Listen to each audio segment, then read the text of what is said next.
You know that feeling when you're at a company party. Everything's going great, and then something completely unexpected happens. That's exactly what went down last Friday. I'm still trying to process it all, to be honest. It went from a night of casual fun to a full-blown suspense movie, and I was somehow cast in the lead role. So let's set the scene. It was our annual company celebration held at this really chic downtown hotel. The theme was something like a night under the stars, and the company had gone all out. There were twinkling fairy lights everywhere, a live band playing smooth jazz, and an open bar that was, let's just say, very popular. The vibe was fantastic, super relaxed, everyone laughing, letting their hair down. You had people from different departments who barely say hi in the office now clinking glasses and sharing stories. It was the kind of night where corporate hierarchies just seemed to melt away. I was there with my work friends, a small group from the marketing team. We were huddled near the dessert table debating the merits of the mini cheesecakes versus the chocolate lava cakes. It was all very normal, very predictable. I was feeling good, you know? We'd just wrapped up a massive project that had consumed our lives for the past 3 months, so this party felt like a well-deserved victory lap. Now let's talk about the CEO. Let's call him Mr. Harrison. He's not your typical stiff, unapproachable CEO. He's actually pretty cool. He's in his late 40s, always impeccably dressed, but has this friendly, almost boyish energy about him. He makes an effort to know people's names, he'll crack jokes in all-hands meetings, and he's known for his surprise coffee runs for entire departments. My interactions with him had always been brief but positive. A great job on that presentation, Alex, in the hallway, or, how was your weekend, by the elevator. We weren't friends, obviously, but there was a mutual respect. He was the big boss, the visionary, the guy whose picture was on the Our Leadership page of the company website. He was, for all intents and purposes, a figurehead of stability and success. I was in the middle of telling a story, probably exaggerating some minor office drama for comedic effect, when I felt a light tap on my shoulder. I turned around, expecting it to be another colleague wanting to join our cheesecake debate. But it wasn't. It was Mr. Harrison. He was smiling. But it was a different kind of smile than the one I'd seen him give everyone else that night. This one didn't quite reach his eyes. My friends immediately went quiet, their own smiles freezing on their faces. The air around our little circle shifted instantly. "Alex," he said, his voice low and calm, but with an undercurrent I couldn't quite place. "Could I borrow you for a moment?" It wasn't really a question. My friends exchanged wide-eyed looks.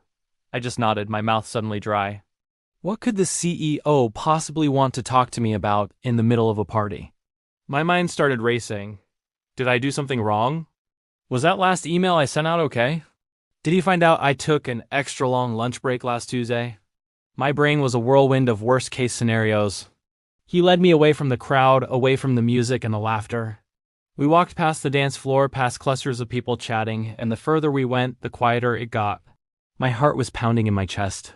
He wasn't walking towards his executive team or any other senior managers. He was leading me towards a quiet, dimly lit corridor that led to the hotel's restrooms and a few small, unmarked service doors. This was weird. Very weird. The fun, relaxed party atmosphere was a distant memory now, replaced by a growing sense of suspense. We stopped in the hallway. It was just the two of us. The muffled sound of the party felt a world away. He turned to face me, and his expression was serious, almost grave. The friendly CEO persona was gone. This was someone else entirely. "Listen, Alex," he started, his voice barely a whisper. "I'm telling you this because I trust you. I've been watching you, and I think you're smart. You notice things." I just stood there, completely bewildered. What was he talking about? Trust me with what? He leaned in closer, and his next words are what turned my entire world upside down. He said, "Things at the company aren't what they seem. There are irregularities. I need someone on the inside, someone no one would suspect." He paused, looking me straight in the eye. "I need your help. But you can't tell anyone about this conversation. Not a soul? Understand?" I was speechless. Irregularities? Help him with what? This felt like a scene straight out of a spy movie. The CEO of my company was pulling me into some kind of secret mission. It made no sense. Before I could even formulate a response, he glanced over his shoulder as if checking if we were being watched. Then he said, "We can't talk here. Meet me in the men's restroom in 5 minutes. Act normal." And just like that, he turned and walked away, melting back into the party crowd as if nothing had happened, leaving me standing alone in the hallway, my mind reeling. I took a deep breath, trying to get my bearings. Was this a joke? Some kind of weird corporate prank? But the look in his eyes, it was genuine. It was fear. I walked back towards my friends who were staring at me, dying of curiosity. What was that about? One of them whispered. I just shrugged, trying to force a casual smile. Oh, nothing. Just some project stuff. I couldn't have sounded less convincing if I tried. My mind was a mess, going to the men's restroom. To meet the CEO for a secret conversation, every instinct was screaming that this was a bad idea. But another part of me, the curious part, the part that was now completely hooked by this insane mystery, knew I had to go. So, after a few minutes of pretending to listen to my friend's conversation, I excused myself. I'm just going to use the restroom, I said, trying to keep my voice steady. The walk to the bathroom felt like the longest walk of my life. My palms were sweating. I pushed the door open, my heart hammering against my ribs. The restroom was empty. It was one of those fancy hotel restrooms with marble countertops and soft lighting. I stood there for a moment, looking at my own reflection in the mirror. Who was this person getting involved in a corporate conspiracy? Just then, the door opened and Mr. Harrison walked in. He didn't look at me. He walked straight to one of the sinks, turned on the tap, and started washing his hands, his eyes fixed on his own reflection. The sound of the running water was the only thing breaking the silence. It was incredibly tense. He finally looked at my reflection in the mirror. Good you came, he said, his voice still a low murmur. He turned off the water and grabbed a paper towel. I need you to get me a file from the accounting department server, he said, his voice clipped and urgent. It's in a folder labeled Project Nightingale. No one is supposed to have access to it, but I know there are back doors.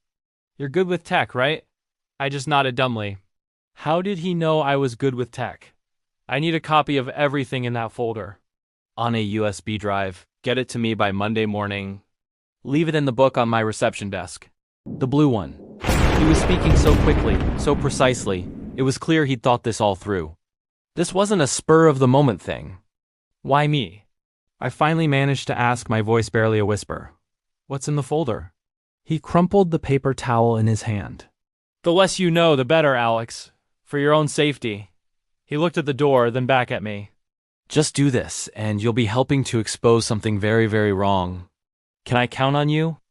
The way he said it, it felt like the fate of the entire company, maybe even my own fate, rested on my answer. The fun company party had officially turned into a high-stakes espionage thriller. And I had to decide right there in that bathroom whether I was in or out. What would you have done? This is just the beginning of the story, and trust me, it gets a lot crazier from here. Make sure you're subscribed because you won't want to miss what happens next.